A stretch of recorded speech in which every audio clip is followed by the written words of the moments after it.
Assalomu alaykum kanalimiz aziz kuzatuvchilar, aziz obunachilar. Bugun sizlar bilan birga uy sharoitida kepchuk tayyorlaymiz. Bizga kerak bo'ladi 1 kilogramm pomidor, 1 dona qizil bolgarskiy, 1 dona olma, 1 dona piyoz, 2 dona chesnok donachasi, yarim choy qoshiqda tuz, yarim osh qoshiqda shakar, yarim choy qoshiqda kashnichi ezilgani hamda 1 choy qoshiqda uksus 10% kerak bo'ladi.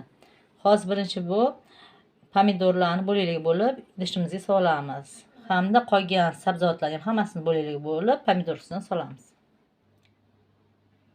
Mana pomidorlarni to'rab tayyor qilib oldik. Mana qolgan masalliqlarni ham to'rab oldik. Endi bularni ham pomidor ustidan solamiz. Mana qolgan masalliqlarni solib tayyor qilib oldik. Endi bo'lsa gazimizni o'rtacha yoqib, sabzavotlarimiz qaynashini kutamiz. Qaynab chiqqandan keyin past qilib qopqog'iga dimlab qo'yamiz. Sabzavotlar ezilishi kerak.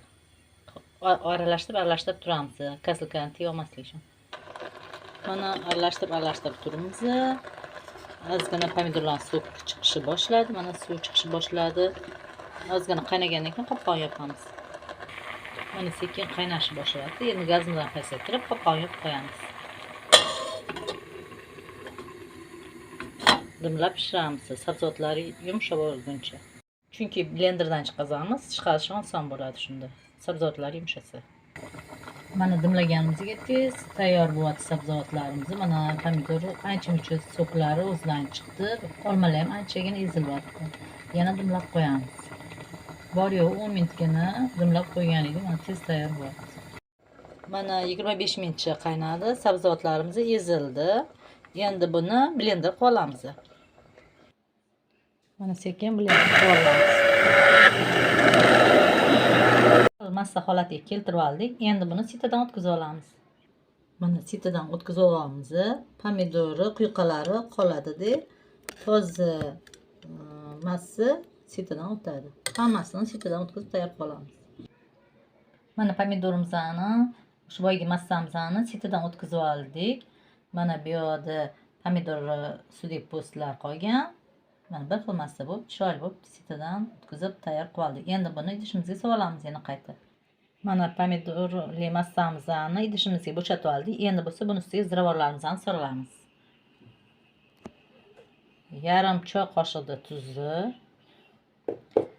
yarim choy qoshiq kashnichi, yaxshilab ezilganini, hamda yarim osh qoshiq shakari solib yaxshilab aralashtiramiz. Mana endi aralashtirib olamiz.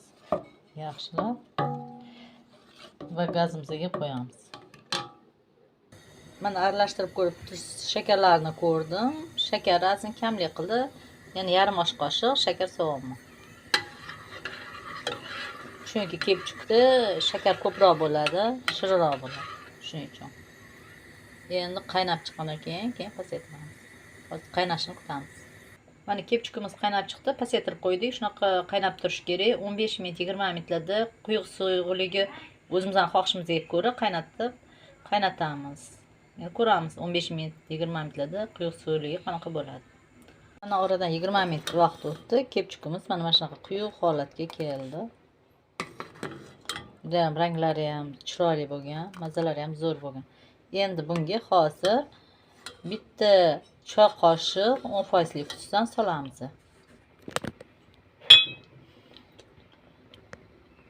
Bitta choy qoshiq 10% tuz soldik. Endi yaxshilab aralashtirib, keyin 2 minutgina qaynatamiz. 2 minutdan keyin sterillangan bankalarga sovursak bo'ladi. Mana shunaqa chiroyli bo'lgan. Men kepchuk uchun mana shunaqa kichkina 200 grammli bankachalar tayyorlab qo'ydim. Endi hozir bir chetdan shu sterillangan bankalarimizga solamiz. Mana endi asta-sekinlik bilan bankamizga solamiz. Issiqligida. Ranglar shunaqa zo'r bo'lgan. Bankalarni hammasini shunaqa to'ldirib olamiz. Mana ketchuplarimiz tayyor bo'ldi. Mana kichkina bankachadan 200 grammlidan 4 ta chiqdi. Mana ko'rinishi juda ham chiroyli bo'lgan, mazasi ham juda ham mazali. Eng kerakligi ximikatlarsiz tabiiy o'zimizga tayyorladik. Albatta tayyorlab ko'ringlar, sizlarga ham yoqadigan umiddaman. Agarda retsept yoqqan bo'lsa, kanalga obuna bo'lib, like bosib qo'yishni unutmanglar. Yana yangi videolarda uchrashguncha.